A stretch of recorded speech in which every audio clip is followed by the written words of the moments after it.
Hello everyone, स्वागत है आपका हमारे यूट्यूब चैनल पे। तो फाइनली आज इस वीडियो में हम लोग बात करेंगे एचपीएलसी के बारे में। ठीक है, तो एचपीएलसी जैसा कि आपको पता होगा, अगर आप बी फार्मा कर रहे हो, ठीक है, बी फार्मा करने के बाद अगर आप इंडस्ट्री में जाना चाहते हो, ठीक है, इंडस्ट्री में जॉब लगना भी बहुत मुश्किल होता है। हालांकि इंडस्ट्री में अगर आप जाना चाहते हो, जैसे कि सब लोग नहीं होते हैं ना कि बी फार्मा करने के बाद मेडिकल स्टोर ही ओपन करें, तो ऐसा सब नहीं सोचते हैं। हो सकता है कुछ सोचे होंगे बिजनेस के लिए सोचते हैं कुछ, लेकिन स्टार्टिंग में सब चाहते हैं कि थोड़ा सा घूम ले, थोड़ा सा जान ले बाहर की चीज़ें। तो इंडस्ट्री बेस्ट होता है, जैसे कि और बहुत सारे करियर ऑप्शन खुल जाते हैं बी फार्मा के बाद। तो वो भी उसके बारे में बात करेंगे कि कौन कौन से करियर ऑप्शन होते हैं बी फार्मा करने के बाद, क्या क्या कर सकते हो। अगर आपको देखिए इसके बारे में अगर आपको जानना है कि कौन कौन से करियर है बी फार्मा करने के बाद आप क्या क्या कर सकते हो, तो कमेंट करना। अगर इस पे 1000 कमेंट आ जाते हैं तो मैं इस वीडियो को भी कवर कर दूंगा, ठीक है, कि कौन कौन से चीज़ें होती है, क्या क्या कर सकते हो बी फार्मा के बाद। तो अपने दोस्तों के पास शेयर करना और कमेंट करवाना, ठीक है। तो ये 1K कमेंट हो जाना चाहिए। तो देखिए सबसे पहले बात करूंगा मैं एचपीएलसी के बारे में। तो अगर इसके बारे में बता दूं, अगर आप एचपीएलसी के बारे में देखो, सबसे पहले मैं बताऊं कि अगर आप इंडस्ट्री सोचे हो, ठीक है, या फिर अगर नहीं सोचे हो तब भी अगर आप इंडस्ट्री में जाना चाहते हो, तो देखिए एचपीएलसी जो होता है ना, ये हमारा क्यूसी डिपार्टमेंट का होता है। कौन कौन से डिपार्टमेंट होते हैं, क्यूसी, क्यूए, आईपी, क्यूए और प्रोडक्शन, ऐसे बहुत सारे इसमें डिपार्टमेंट होते हैं। इसके बारे में बहुत सारी वीडियोज़ है, ठीक है,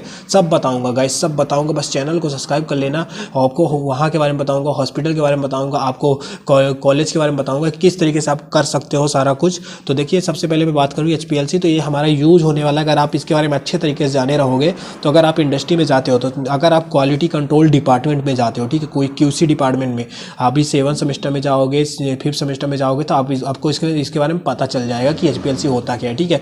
तो क्यूसी डिपार्टमेंट से जाते हो तो वहाँ पे क्या होता है कि वहाँ पे कोई भी सिस्टम होता है, मतलब कि जैसे एचपीएलसी हमारा है, तो कोई भी जैसे सैंपल है, कोई भी प्रोडक्ट रिलीज होने से पहले एचपीएलसी पे लगता है। वहाँ पे सारा कुछ चेक किया जाता है कि पास है या कि नहीं पास है, ठीक है। तो इसके बारे में जाना जाएगा। अगर प्रोडक्ट पास है, ठीक है, तो फिर वो मार्केट में जाएगा। अगर यहाँ पे फेल हो गया तो फिर वो सैंपल खराब है, वो हमारा प्रोडक्ट खराब है, उसको फिर नहीं सेल किया जाता, ठीक है। तो मेन सिस्टम ये होता है। तो इसके बारे में आपको अच्छे तरीके से जाना है। देखिए हाई, इसका जो फुल फॉर्म होता है वो high performance liquid chromatography. High performance liquid chromatography क्यों रखा गया इसका नाम? देखिए सबसे पहले मैं बताऊँ, इसमें हाई प्रेशर लगता है, ठीक है। ये मतलब कि जो हमारा कॉलम होता है, कॉलम पे जब हमारा सिस्टम रन होता है ना, तो उसमें काफ़ी मतलब कि हाई परफॉर्मेंस, जो हमारे सिलिका जेल उसमें यूज होता है, सिलिका, तो वो मतलब कि थोड़ा सा स्लो करता है, लेकिन इसमें उसी की वजह से प्रेशर इसमें ना हाई लगता है। हाई परफॉर्मेंस मतलब परफॉर्म ज़्यादा तेज़ से करती है, हाई परफॉर्मेंस। और ये जो क्रोमेटोग्राफी होती है लिक्विड फॉर्म में होती है, ठीक है, लिक्विड क्रोमेटोग्राफी होती है, ठीक है। तो बस यही है। और देखिए इसमें जो देखिए इसको क्यों यूज किया जाता है, देखिए सेपरेट करता है, ये हाई लिक्विड क्रोमेटोग्राफी जो होता है हमारे सेपरेट करता है, आइडेंटिफाई करता है और क्वान्टिफाई करता है, ठीक है। आइडेंटिफाई, क्वांटिफाई और सेपरेट करता है, ठीक है, सिस्टम को। मतलब जो भी हमारा सैंपल होता है उसको सेपरेट कर देता है, उसको अलग कर देता है, उसके बारे में बता देता है, और क्वांटिफाई कर देता है, वो कितनी मात्रा में है वो बता देता है, ठीक है। जैसे कि वाटर उसमें कितना परसेंट, मान लो वाटर उसमें 90% मिक्स है, और उसमें वाटर के अलावा उसमें जैसे वाटर 90% मिक्स है, ठीक है, वाटर 90% हो गया और 10% उसमें सैंपल है, तो वो क्वांटिफाई कर देगा कि हाँ इतना इतना ये मिक्स है, ठीक है।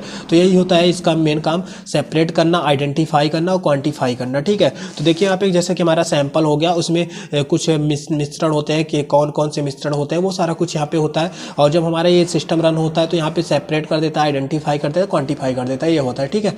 तो इस तरीके से। और देखिए लिक्विड क्रोमेटोग्राफी क्या होता है, लिक्विड क्रोमेटोग्राफी जो मोबाइल फेज लिक्विड क्रोमेटोग्राफी, देखिए हमारा जो एचपीएलसी पे लगता है, एचपीएलसी जो हमारा वो लिक्विड क्रोमेटोग्राफी होती है, उसमें मोबाइल फेज लिक्विड यूज होता है, ठीक है, लिक्विड मोबाइल फेज यूज होता है।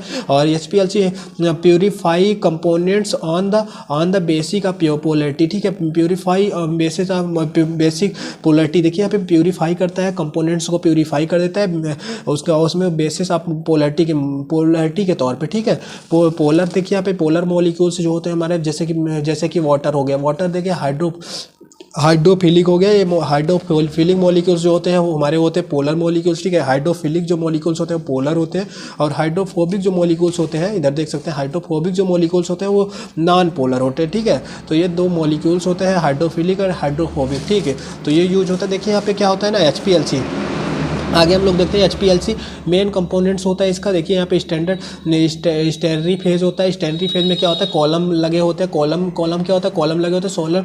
सॉलिड ऑब्जॉर्बेंस मटेरियल, ये सॉलिड मटेरियल जो होता है सॉलिड, उसको ये कॉलम ऑब्जॉर्ब कर लेते हैं, ठीक है। जैसे कि इसमें सिलिका जेल हो गया, उसको ऑब्जॉर्ब कर लेते हैं, ठीक है। सैंपल जो होता है हमारा तो है, जैसे कि सैंपल आप उसमें रन करना चाहते हैं, जो HPLC पे कोई भी सैंपल जो हमारा लगता है उसको रन करना चाहते हैं, जैसे ऑक्जेली प्लेटिन हो गया, सिस प्लेटिन हो गया, ब्लड हो गया, कार्बोप्लेटिन, एनास्टाजोल, कोई भी सैंपल हो, कोई भी सैंपल अगर इस पर रन करते हो तो उसके बारे में बताएगा, उसमें क्या, उसमें उसकी स्पेसिफिकेशन सेपरेट कर देता है, उसको आइडेंटिफाई करता है, क्वांटिफाई करता है, वो सारा कुछ ये सिस्टम हमारा बताता है, ठीक है।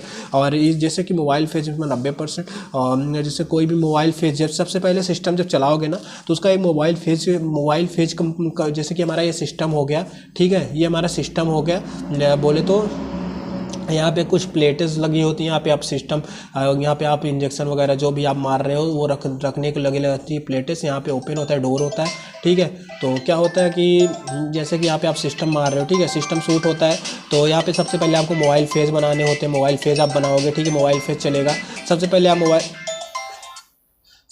मोबाइल फेज मारते हो। मोबाइल फेज में जो हमारा होता है मोबाइल फेज बनाते हो, उसको पहले आप चला दोगे, ठीक है, उसको रन कर दोगे। वो सारा कुछ बफर हमारा जो होता है बफर निकल जाएगा, यहाँ पे बफर चल जाएगा। फिर सिस्टम में उसमें हम अपना इंजेक्शन रन करेंगे। उसके बाद हमारा डिटेक्टर होगा, डिटेक्ट होगा, सिस्टम पे जाएगा, हाइड्रोफोबिक कंपोनेंट्स है, ये उसमें पास आउट होगा। ये सारा कुछ होता है, इसके बारे में सारा कुछ बताऊंगा। ये जो हमारा सिस्टम अभी देखो, ये रिवर्स फेज क्रोमैटोग्राफी है, ठीक है। रिवर्स फेज क्रोमैटोग्राफी के बारे में आपको बता दिया हूँ। वीडियो पसंद है, वीडियो को लाइक करना, चैनल को सब्सक्राइब करना। मिलता है नेक्स्ट में, थैंक यू।